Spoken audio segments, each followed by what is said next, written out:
If you want to get good at keeping animals, get good at keeping plants first. And if you can manage to keep plants happy, you are at a different level than 90% of the reptile community. And also, if a plant dies from time to time, in my opinion, it's not that bad. Recently, I met some people who are trying something I have not seen before, combining animal care with their fascination for plants and even taking it a step further. Outside of the typical plant terrarium context that you see with paludariums and naturalistic setups.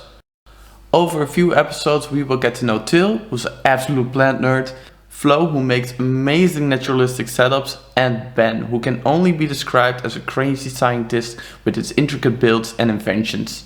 In this episode we take a look at Ben, his indoor greenhouse, and how he cares for his creatures. Yeah, it's great to have you here. This is my big setup.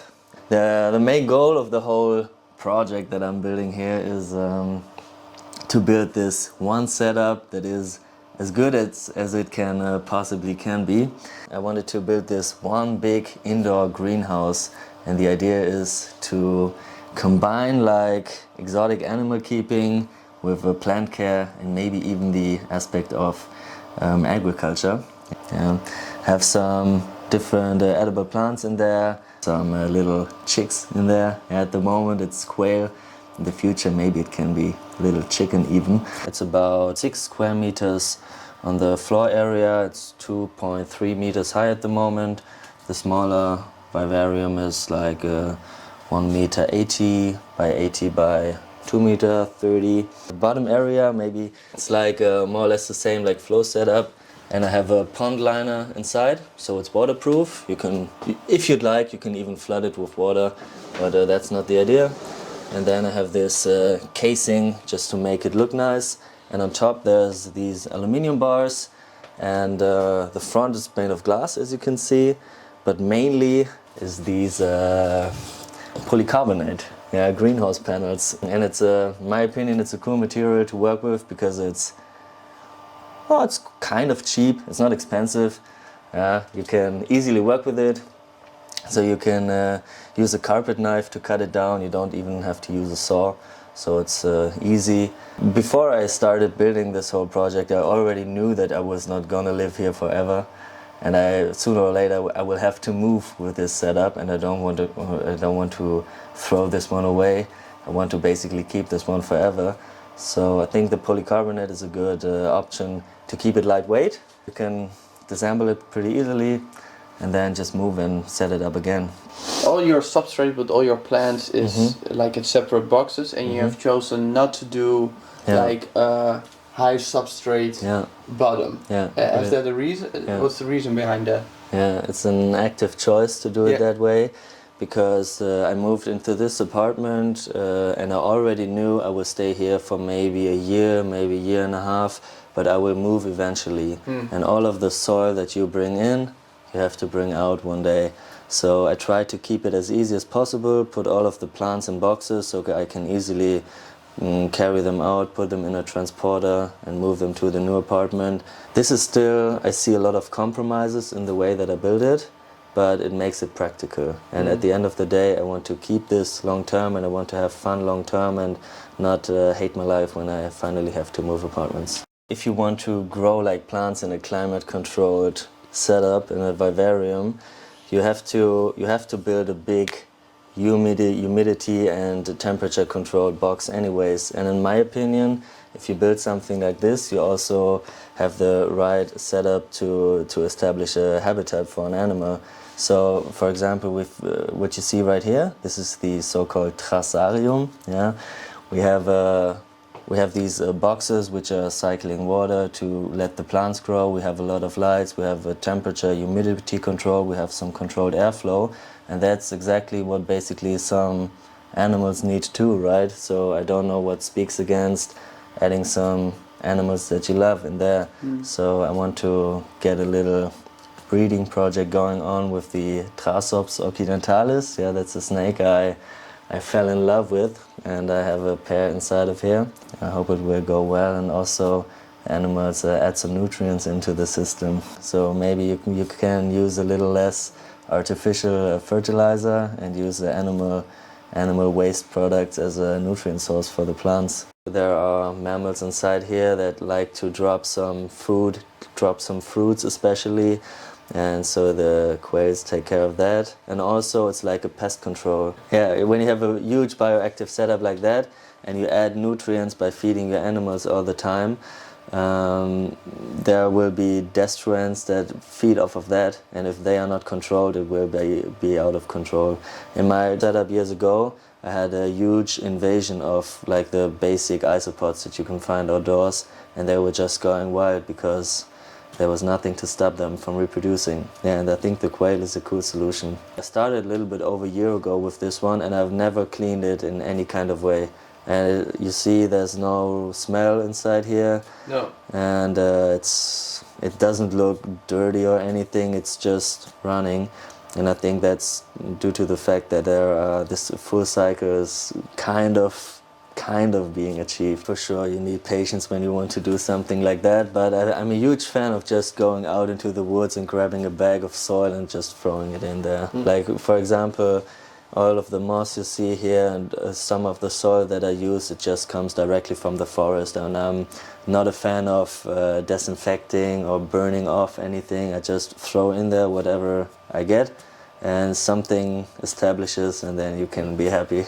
I had issues with pests, I'm not gonna lie. I had pests on the plants, I had plants die off. I can tell stories about that, but there are also shops where you can buy the enemies of the pest that you are currently facing, so I spent a lot of money on that too, but I kind of have the feeling that it's now in a balance. Yeah, you can find some pests on some of the plants for sure if you look, but that's just how it is, and I'm okay with that.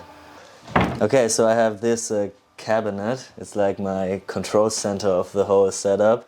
I actually found it on the trash and painted it black. And I tried to combine most of the technology that I use in here. So it's about, in my opinion, it's about controlling temperatures, and I have a thermostat for that over here. It's about controlling humidity, it's about controlling water flow, and it's about controlling airflow also.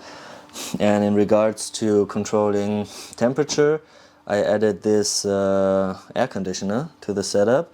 So the greenhouse panels, they are really good at insulating the setup. So I don't have very high ceilings, so I had to put my lights into the setups, and I have hundreds and hundreds of watts of LED lights in there. So I need to find a way to cool the setup down also, because a lot of humidity, heat is stored in the setup. So I've connected this air condition system, and it has two outlets, one for cool air and one for hot air. Yeah, it produces, like the air condition system, it splits the temperature of the room into two, cool and warm. And if you want to produce cool air, you have to produce warm air at the same time. So the idea is to let the cool air flow into the system, cool down the greenhouse, and at the same time heat up the room with the excess air, or switch the outlets, and on the outside, this is where the warm air exits, and the exit for the cold air is blocked, but I can switch those. I can switch these plugs in the greenhouse too, and then heat up the greenhouse with the air condition system and cool down the room at the same time. Also, what's the benefit of using this technique is in the winter time, if you want to simulate a cold winter time inside the greenhouse to give the animals a hibernation, the air conditioning system is running, it will heat up your apartment, and at the same time it will remove humidity from the air. So I have a little like storage for water, which is extracted from the air. So it reduces humidity at the winter time, and it prevents also mold from growing in your apartment. Perfect. Yeah. And the setup is mainly controlled by a smart home system. Yeah, it's the Philips Hue system.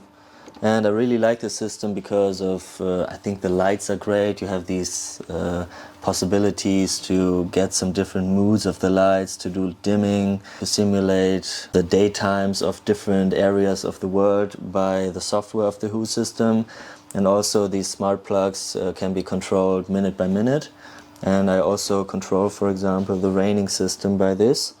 And you have an additional button if I, for example, press this one. Yeah, I have a Mist King system attached here. At the moment I have 10 nozzles in the system running in both of the setups, but I want to add more in the future for sure. Then we have the control of the water flow in these boxes, in these double bottom boxes. So I use this voltage converter over here. So it switches the 230 watts of AC to 12 watts of DC, and there are a couple of pumps connected, and each box has its own pump. And it's kind of expensive to set it up like that, but once you get it going, I think you have cool independent setups, and you can always switch around your plants, and it's, I think, easier if you want to change the style of the setup, or also if you have to move. It's difficult if you build one big system to get access to the bottom layer of water, you know. And in these boxes I have drilled holes like diameter of like 3 centimeters, and I can always like plug in a hose and like pump out the water and exchange the water. And if you build one big system and you have a bottom layer of water, I think it's difficult to access. I think, but I might have to do some meditation about that. Yes, and then there's one more, like the airflow control. It's also the plug, the smart Who plug, and I can show you right here. Yeah, this is a rack of PC fans that I've built, and yes, those are controlled by the Who system. They are running for about 10 minutes a day. And yeah, it works out pretty fine. They are blowing the air into the setup, and then it will leave at the top. Here you can see the ventilation system of the big greenhouse. It's a kitchen extractor hood, like it pulls out the air really heavily. You can easily like turn over the whole air volume in a couple of minutes. And regarding air quality, I have this air filter. Yeah, it's also a Philips system, and I can really recommend this because it has like active charcoal inside, and it really helps to want to live in the same room. I mentioned when I came in here, I was so surprised that there are mammals in this room, because even in the zoo you notice it like before you enter the houses. Yeah, I think it's about two components. It's about the air filtration on the one hand, on the other hand about the bioactive setup, and I think it really helps too. Yeah. So I also have like this webcam. It's for sure connected to the internet by Wi-Fi, and I can day and night check out what's going on inside of the greenhouse. This is the Smart Who app. I can, for example, switch to the lorry room, and now I can turn off and on different lights. Yeah, and for example, also turn on the misting system, turn on the airflow. I can give a quick recommendation to everybody. As you can see, it's a huge mess inside of here, and if I did not like label all of the wires, I would lose control over my life. And it's a recommendation to anybody to get something like this. No, it costs you 15 bucks, and yeah, it will be worth it 100%. This setup is like a miniature version of what you're doing here in the big setup. Can you tell a little bit about what you're trying to do here, and what's the idea? Okay, yeah, it's my latest build, and in my opinion it's the best thing that I have built so far, even if it does not look really spectacular. But I call it the vAIRarrium, like the vAIRarrium. It is especially designed for snail-eating snakes. Yes, I have a huge passion for the Aplopeltura boa. It's like my favorite species of snakes. And there's this one girl, she's also on the Instagram.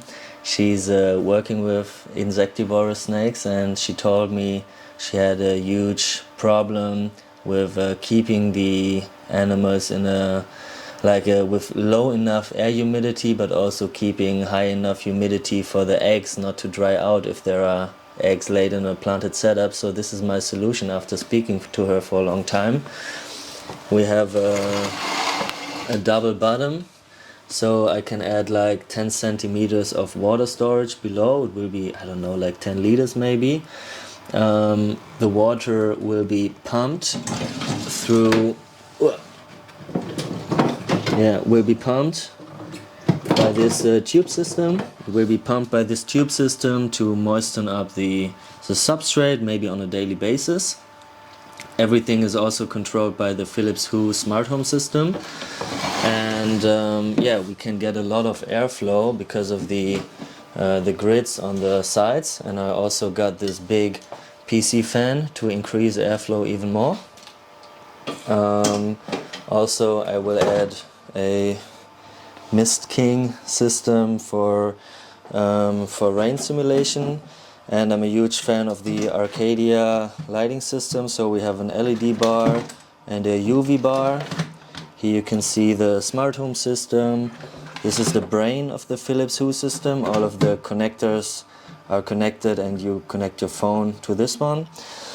Yes, and in my idea it's like building a high-tech tank this is especially designed for air-loving but also humidity-loving species. Maybe it can also be interesting to people who keep chameleons. I'm not sure about that. I don't have any experiences with chameleons, but in my opinion could work out really well. These profiles are actually printed by a 3D printer, but not because you can't use normal profiles, but just because I didn't have any on hand, so I made my life easy that way. And yes, to be honest, the whole setup, what do you think? What does it cost, a whole setup like that with all of the technology combined? Oh, all of the, so also the everything included. 7.5? Okay, 700, yes, yeah. But in my opinion, it's kind of crazy. Like I wanted to build something like that, and I was going for maybe it costs 200 or 300. But at the end of the day, everything adds up. But in my opinion, it's totally worth it if you build a tank like that you are happy with for maybe lifetime. I don't know. And even if your animal only costs 50 bucks, why not spend 10 times as much on a tank like that and make your animal happy? And maybe it can also improve the breeding results, I'm not sure, but that's the idea behind it. Yeah, and it's kind of like everything that I do combined. It's highly technological, it's high quality equipment, it's a double layer bottom, the automatization for all of the processes like airflow, water flow, lighting, UV light for sure is also important.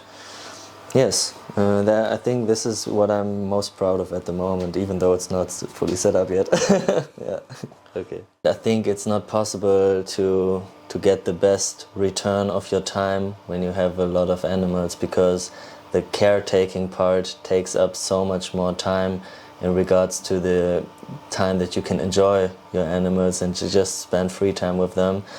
And so I would always recommend to keep as few species as possible. You can keep multiple animals of the same species as long as the care requirements are basically the same. You can scale it up pretty easily, but I would recommend to keep as few species as possible and to focus on the best automation system that you can give to the animals, so that you can invest as little time as possible and to enjoy them as much as possible. I love when people focus on a species and become the world champion in them, and not to be anybody with 100 different animals like a collector. I like the idea of being the nerd who is giving all for this one animal or this one species. Yeah.